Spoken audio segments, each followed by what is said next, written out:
And now the floor goes to Mr. Rihards Kols from Latvia. Thank you, Madam Chair. Thank you, panelists, as well, for your speeches and deliverables on how to counter the corruption and what threat it poses to democracies and democratic societies. Obviously, there is a lot to be done at the legislators level for our respective countries as well, and I think the number one is transparency. Transparency when it comes to who owns what and where. So with this, obviously, I'm pointing to the area of true beneficiaries. We should ask ourselves, if we look at our legislative framework, do we see that this particular company or this entity or this NGO, that we see the true beneficiary? Can we answer that truly saying, yes, we know who owns what?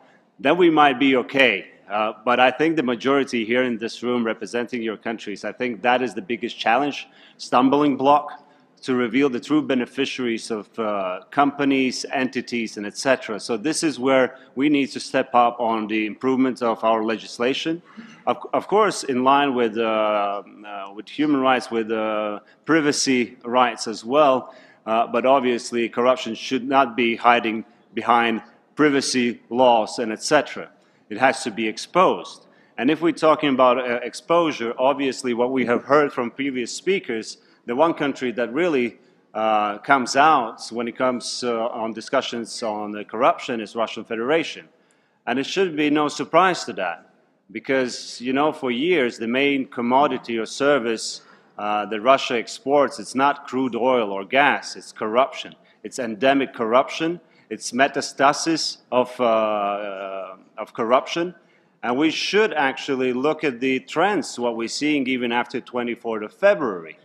We see that, well, there is, and I think it's a proof that if you're higher on the index of rule of law, you have less corruption, and it is somewhat a law. And Russia is in 113th place in this corruption index. And what we see, countries, for the past year and a half, the trade volume is on a rise with Russia. And it means, is it obviously with very clear and transparent operation, business operation? I doubt it's not. It's actually countries being involved in bypassing sanctions, circumventing, providing these assistances, and that is a part of corruption. Last point I wanted to make is actually corruption is not only political, it's business corruption, and I would actually argue that we can see corruption in civil society through NGOs, where, you know, they're receiving different funding and echoing different messages that actually are playing into hands of autocratic countries. So the corruption is not just classical business or political, it goes beyond. And last case, what we see, the loudest one, Kamtener, a prominent German journalist who's been, you know, declining for years on asking, do you receive any funding from Russia? No, now apparently seems receiving 600,000.